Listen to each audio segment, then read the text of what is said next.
Oke, Assalamualaikum warahmatullahi wabarakatuh. Berjumpa lagi dengan mata kuliah kita, yaitu analisa struktur metode matriks ya. Jadi satu semester ini kita akan belajar mengenai analisa struktur metode matriks. Jadi analisa struktur metode matriks ini bisa saya katakan bahwa bagian dari metode elemen hingga ya, atau finite element method ya. Jadi dia termasuk sebenarnya dalam pendekatan numerik ya. Jadi dia adalah analisa numerik kalau kita telaah ya. Oke, baik.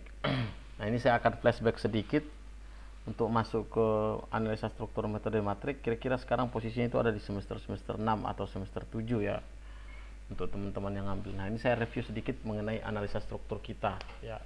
Tentu saja yang semester 1-2 itu Anda belajar statika 1, statika 2. Itu masih strukturnya adalah struktur statis tertentu ya. Sini ada simple beam yang statis tertentu, portal frame, struktur portal, ada gerber, ada truss yang struktur statis tertentu. Oke, itu yang pertama. Yang kedua adalah mekanika bahan, mechanics of material. Ini bisa dikatakan juga sebagai bagian dari analisa struktur juga. Ini kira-kira ada di semester 3 ya. Anda akan belajar tentang properti penampang. Di situ ada inersia penampang, ada luas area penampang, ada modus elastas, ada momen tahan, dan seterusnya. Oke, itu adalah di mekanika bahan. Selanjutnya Anda belajar defleksi atau lendutan. Nah, di semester 4 ini ada beberapa metode yang kita kenal. Ada metode unit load ya, metode beban satu-satuan. Ada metode Castigliano. Yang ketiga adalah metode momen area. Ada juga balok konjugasi. Seperti itu. Oke. Nah, yang keempat adalah analisa struktur statis tak tentu ya. Jadi struktur statis tertentu maupun statis tak tentu sebaiknya kalau kita artikan itu dia masuk dalam metode elastik ya. Jadi masuk dalam metode elastik. Artinya materialnya itu masih dalam posisi elastik, bukan posisi materialnya adalah plastik. Oke. Artinya kalau elastik itu berarti bisa dikatakan kalau misalnya materialnya adalah baja, maka gaya dalam yang dihasilkan dari analisa struktur kita itu, perilaku material itu masih dalam keadaan elastik linear ya. Oke. Nah, di sini ada beberapa metode yang sangat terkenal, yang metode klasik ya.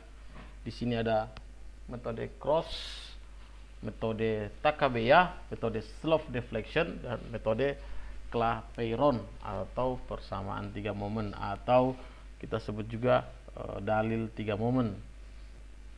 Oke. Nah, yang terakhir adalah di semester 6 ini ada namanya metode matriks atau analisa struktur metode matriks. Nanti di semester harusnya ada lagi metode elemen hingga ya, finite element ya, finite element method. Tapi metode matriks ini juga sebenarnya adalah metode elemen hingga, tapi ini yang untuk level paling bawah yang saya katakan, karena dia masih dalam bentuk wireframe, struktur wireframe. Finite element yang agak lebih levelnya lebih di atas, nanti belajar tentang shell, belajar tentang aksi simetri, belajar tentang plane stress, plane strain, dan seterusnya. Di situ akan berkaitan dengan teori elastisitas dari material. Oke. Nah, ini saya perkenalkan dulu berkaitan dengan penyelesaian masalah-masalah engineering. Ini ada solusi engineering yang saya akan sampaikan. Yang kita tahu sebenarnya itu ada 3 solusi atau penyelesaian ya masalah engineering yang ada di lapangan maupun di dalam kehidupan kita sehari-hari. Tentu saja yang paling terkenal itu adalah yang metode experience ya. Saya mulai dari yang paling terakhir, experience atau pengalaman. Ini adalah pengalaman empiris. Ini kalau zaman-zaman dahulu kala ini tentu saja perhitungan-perhitungan beban, gaya dalam dan segala macam itu tidak ada, tapi didasarkan terhadap pengalaman secara turun-temurun, bahwa kalau kita mendesain gedung 1 lantai misalnya, maka dia dibutuhkan tiang sebesar ini, kolom sebesar ini, balok sebesar ini. Nah, itu adalah pengalaman sifatnya. Itu adalah experience kita katakan. Terus yang kedua, muncul solusi yang kedua adalah solusi matematikal. Jadi ini solusi matematika ini adalah solusi sunnatullah, atau kalau saya sebutnya sunnatullah itu artinya hukum fisika ya. Kita bicara hukum fisika. Ya. Jadi kalau perhitungan-perhitungan kita yang secara hukum fisika ini ada didasarkan terhadap analisis. Yang kedua adalah numerical. Oke. Nah, yang terakhir itu adalah eksperimental. Yaitu pembuktian secara pengujian. Jadi misalnya di atas kertas kita sudah menentukan bahwa balok dengan bentang 10 meter, ukurannya misalnya adalah 40 dikali dengan 60 cm, dia mampu menahan beban misalnya katakanlah 20 ton. Nah, itu kita uji secara eksperimental, apakah dia apakah memang dia mencapai 20 ton. Secara eksperimental pastinya dia akan lebih daripada itu. Oke. Itulah yang disebut dengan eksperimental. Oke. Nah, yang matematikal tadi ini ada dua ya, saya ulang lagi, ada analisis, ada numerik. Nah, posisi daripada posisi daripada metode elemen hingga atau analisa struktur metode matrik itu ada di dalam posisi sini, numerical. Sedangkan analytical yang teori elastik ya, teori plastik, ini adalah analytical. Nah, kalau kita bicara tentang metode cross, metode Takabea, slope deflection persamaan 3 momen, dia ada di analytical. Sedangkan numerical itu adalah masuknya adalah finite element, finite difference, analisa struktur metode matrix ya. Itu adalah masuk di numerik. Nah, ini adalah pemodelan struktur ya di dalam analisa struktur kita. Yang pertama adalah struktur satu dimensi atau wireframe struktur one dimensional ya. Yang kedua adalah struktur 2 dimensi ya. Yaitu di sini contohnya misalnya ada plane stress, plane strain. Ini ditinjau dari materialnya ya. Plane stress, plane strain, 2D cell, asimetri. Nah, yang ketiga adalah 3 dimensional struktur, bisa 3D cell dan 3D solid. Ya. Ini agak lebih detail kita membahas di metode finite elementnya. Nah, ini tahapan dalam perancangan struktur. Ini tahapan dalam perancangan struktur ini saya sudah berulang-ulang kali ini. Kenapa kita harus mengingatkan berkali-kali supaya kita paham di mana letak atau di mana kedudukan dari analisa struktur kita, baik itu analisa struktur metode matriks maupun analisa struktur biasa. Posisinya ada di mana. Walaupun kenyataannya dalam desain struktur saat ini praktis kita tidak menggunakan cara-cara konvensional lagi, tapi sudah menggunakan sistem computerized, yang mana sistem computerized itu adalah pendekatan secara numerik. Oke. Jadi mulai dari soal investigasi, ada fungsi struktur, ada kondisi pembebanan, dan ada standar-standar desain. Nah, dari data ini kita akan melakukan yang namanya pemodelan dari struktur real ke struktur di atas kertas. Nah, yang ketiga adalah kita akan melakukan preliminary, artinya trial dan error, kita mencoba dimensi yang pas. Geometrinya juga bisa kita preliminary, dimensi dari struktur itu yang pas yang mana. Kita melakukan yang namanya trial dan error sebenarnya. Nah, dari sini kita melakukan analisa struktur. Nah, analisa struktur sini bisa strukturnya statis tertentu, bisa statis tak tentu, metodenya bisa pakai cross, bisa Takabea, bisa slope deflection, bisa yang namanya analisa struktur metode matriks. Untuk kondisi sekarang, kalau kita bicara soal gedung-gedung yang begitu kompleks, high-rise building, pasti sudah pendekatannya ke program, di mana program itu mengadopsi finite element atau metode elemen hingga. Oke. Nah, dari sini struktur analisa struktur ini kita akan dapatkan yang namanya respon struktur. Respon struktur itu adalah reaksi atas adanya beban atau aksi yang diberikan kepada struktur kita. Jadi respon struktur, saya ulang, di sini ada reaksi tumpuan, ada deformasi atau displacement atau defleksi. Dan yang ketiga adalah ada gaya-gaya dalam atau internal force yang terjadi di dalam batang struktur kita. Gaya-gaya dalamnya itu ada bending moment, ada shearing force atau gaya geser, Ada normal force atau gaya normal, atau biasa juga kita sebut axial force. Oke. Kemudian kita lakukan yang namanya struktur desain. Jadi ini akan kita kawinkan dengan mekanika bahan kita nanti.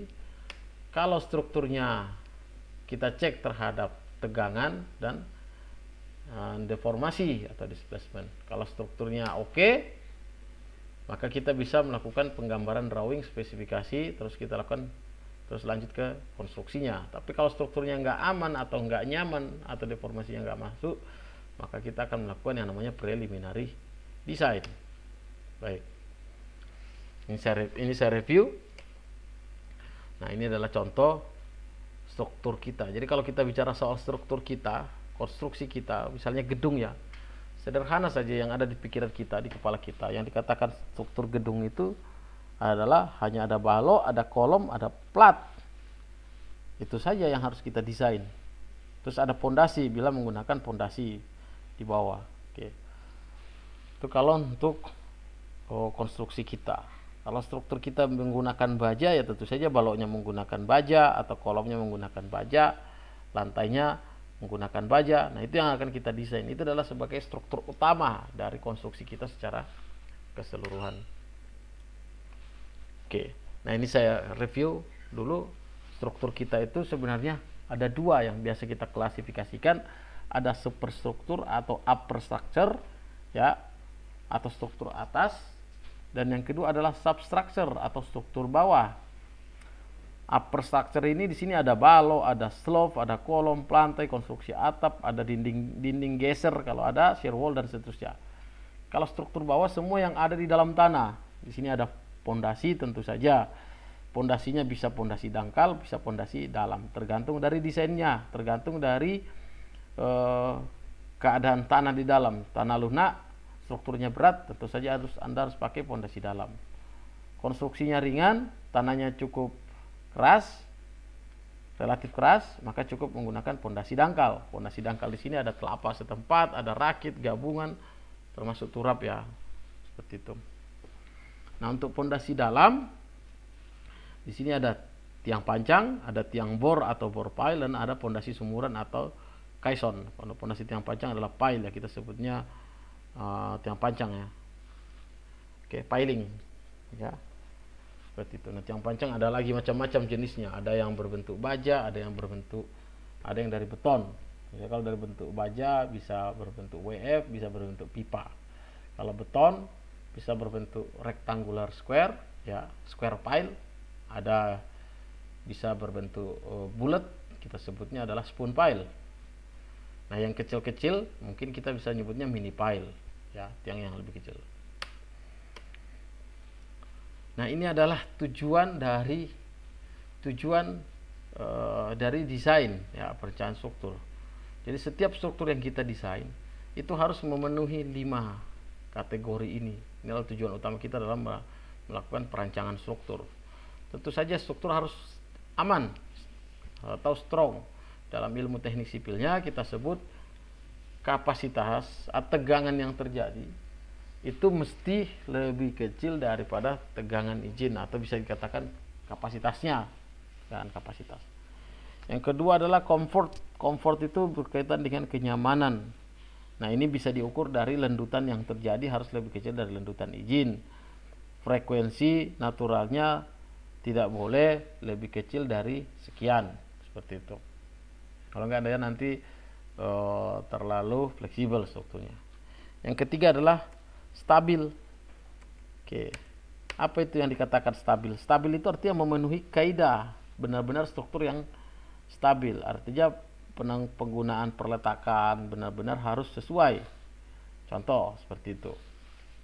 Stabil yang lain itu bisa diartikan bahwa konstruksi kita itu benar-benar melengkapi kaidah yang semestinya. Misalnya kita bicara rangka batang. Rangka batang bila dihitung benar-benar posisinya adalah stabil, tidak kekurangan batang satupun, seperti itu. Nah, yang keempat adalah low cost. Low cost itu adalah efisien. Kalau artinya biaya anggarannya harus relatif artinya anggarannya optimum, artinya sesuai dengan peruntuhannya. Oke. Itu yang dikatakan low cost ya, artinya hemat tapi aman dan nyaman dan stabil. Oke, dan yang kelima terakhir adalah workability. Nah, ini juga jangan dilupakan, kemudahan dalam pelaksanaan itu juga wajib kita pertimbangkan, karena bicara kemudahan dalam pelaksanaan itu bergantung terhadap, itu juga mempengaruhi biaya. Makin mudah tentu saja biayanya makin relatif murah ditinjau dari biaya upah ya, seperti itu. Nah, inilah pemodelan, modelisasi dari struktur kita. Ini simple beam ya. Contoh simple beam itu seperti apa ya, ini simple beam. Ini juga simple beam. Nah, ini contoh simple beam. Ini adalah kategorinya masuk dalam simple beam. Oke. Nah, ini simple beam semua nih. Nah, ini adalah cantilever beam. Nih, cantilever. Ini juga masih cantilever. Ini adalah struktur Gerber. Ini adalah sendi dalam ya, kita sebut sendi dalam. Jadi mirip persis pertemuannya kayak seperti sambungan bibir lurus ya.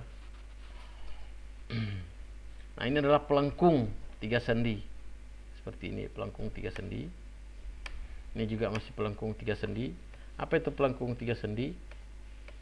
Struktur yang berbentuk pelengkung tapi dia mempunyai ini sendi, sendi, sendi. Strukturnya masih dikategorikan statis tertentu. Ini sama, ini juga sendi, sendi, sendi. Nah, ini adalah struktur jembatan kalau kita modelkan seperti ini. Nah, ini setiap pertemuannya adalah sendi, sendi, sendi seperti ini. Oke. Nah, ini adalah bagaimana pemodelannya seperti ini. Jadi adalah struktur kabel stay atau jembatannya, jembatan gantung tapi yang tipenya adalah kabel stay, bukan yang tipe suspension. Inilah kabel stay. Oke. Nah, ini yang struktur berbentuk portal. Di sini ada kolom, ada balok, dan yang silang-silang ini adalah bracing ya. Jangan lupa dipasang. Ini adalah bracing. Ini juga adalah struktur rangka kaku. Oke. Ini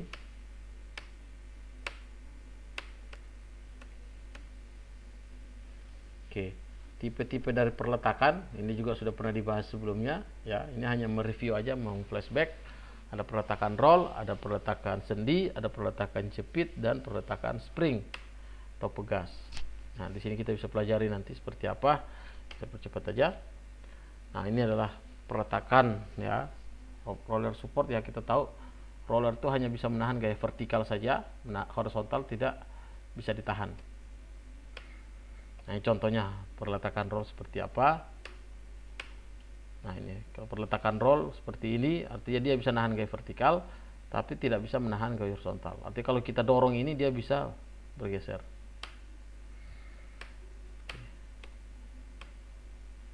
Nah, ini adalah perletakan jepit sendi. Sendi itu bisa menahan vertikal dan bisa menahan gaya horizontal. Contoh seperti ini. Ini dia bisa menahan gaya vertikal dari struktur ini bawah ini, dan juga bisa menahan gaya horizontal. Ini sama. Oke.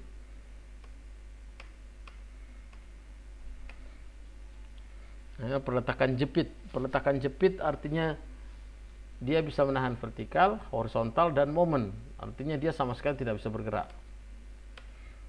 Nah, contoh seperti ini. Ini dikatakan sebagai perletakan jepit. Artinya dia bisa menahan gaya vertikal, dia bisa menahan gaya horizontal, tapi juga bisa menahan rotasi. Oke, jadi tidak akan berotasi karena ditahan. Ini juga seperti ini. Nah, ini adalah external load atau beban luar ya. Jadi beban luar, tadi ada beban dalam, ini ada beban luar. Ada beban mati, beban hidup, beban angin, gempa, temperatur, dan seterusnya. Sedangkan untuk tipe distribusi dari beban itu ada beban terpusat, ada beban terbagi rata, beban berbentuk trapesium, dan berbentuk segitiga. Nah, ini adalah ilustrasinya. Kalau terpusat seperti apa, terbagi merata seperti apa. Oke. Nah, itu saja yang berkaitan dengan pendahuluan kita untuk analisa struktur metode matriks. Nanti selanjutnya minggu depan kita akan membahas mengenai operasi matriks sebelum masuk dalam analisa struktur metode matriks. Mungkin itu bisa saya sampaikan. Terima kasih.